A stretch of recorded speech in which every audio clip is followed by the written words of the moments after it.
Yeah, well, actually, the idea is stemming from about mid-90s when I saw a need for seniors to live in smaller houses. And the idea, of course, at the time was not known in Ontario. You were not allowed to build smaller homes. But on the other hand, seniors wanted to come into smaller homes. They wanted to get rid of their house, but they were not ready yet to live in a retirement home. So the logical step was a small home. It was not before the tiny house movement came until we understood what smaller homes are all about. And it was then when really there was an understanding what smaller houses look like, what they feel like. And this is, of course, why tiny homes are known. But our adorable abodes, as I call them, are a little larger than tiny homes. So the sizes are about double the size of a tiny home, but still way smaller than a full-sized home. Well, I tell you, there are many things which are different to small homes as you can build them on site. First of all, they are built what I call modules, so they are built in different elements, if you wish. I call them modules. They are prefab in a workshop. They are then transported to site and put together.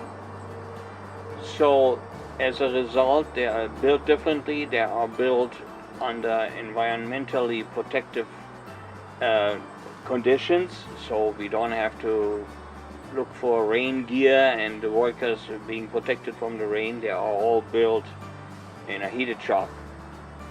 And once the modules are done, we bring them to the site and put them together. Also, they are different in terms of the style of building. We use ZIPs, structured, engineered panel systems, which is not framed, but they are one solid wall unit. Excellent insulation value, far superior of any framed house. So as a result, they're easy to heat, they're easy to cool, and they're nothing but advantages. It's the best building method we know. Yes, I would say there are two different models we are building at the moment. The one you're seeing here is 3 modules really, and 3 upstairs modules. And then we have the smaller model, which is 2 modules and 2 upstairs modules. So the difference is that the ones with 2 modules really is the minimum size requirement for the Ontario Building Code. So these 2 models we offer at the moment. Yes, I would say so. Within the 2 models we offer, we can customize to people's expectations, so they are a little different within the parameters which we offer. So either 3 modules or 2 modules, but yes, we can build them according to customers' wishes. Well, not really. Within the parameter which we offer, it's the same style in that we have a 2-story approach. We have steep roofs, which are maximizing the living space up top. On the upstairs, we have full standing height as opposed to tiny homes. We have steep roofs. We have steel roofs. We have the large roof overhangs with barge boards and frilly elements, which really makes them nice to look at. Good craftsmanship and nice to look at. People should be proud of living in something like this. That's why I call them adorable abodes. Size, yeah, well, that's actually a very good question, and I'm being asked this question all the time. The smaller model has 320 square feet, which again, as I said, is the smallest unit you can legally build in Ontario. We have a minimum requirement of 30 square meters, which is about 325 square feet. This is the size which is minimum necessary. And this is our smaller model. We call it Avondale. That's model Avondale. The larger one is 525 square feet, and that's called Speedwell. So these two models, it really has to be seen to appreciate it, because if you go by square footage alone, you cannot imagine what you can do with it. I like to compare this with RVing or people living on sailboats. You don't ask for the square footage on a sailboat because you just cannot imagine anyone living on 60 square feet. Yet a sailboat is a good example that can be done. Same with an RV. I mean, you have what, 150, 180 square feet?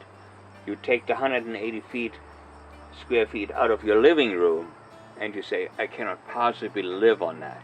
Yet there are people who live full-time RV. So if anyone says the size, I hesitate to say the size because they cannot imagine what can be done with this size.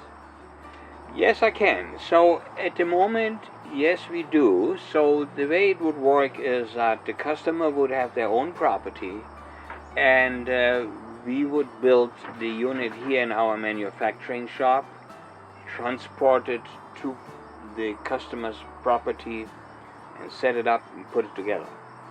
So from the customer's side, the land must be accessible for cranes and trucks to come in.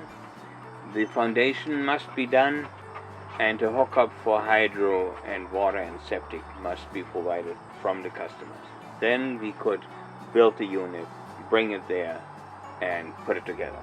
Now, alternatively, we are trying to build our own community here on our 50 acres of land. We are waiting for approval, which take maybe another few months or so. And by then, we are striving for 3 pockets of roughly 7 to 9 adorable abodes on each pocket.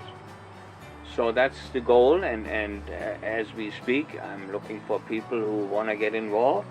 There's a little more to it than just the abode. There's the community aspect. We are planning on community gardens. We are planning on community affairs.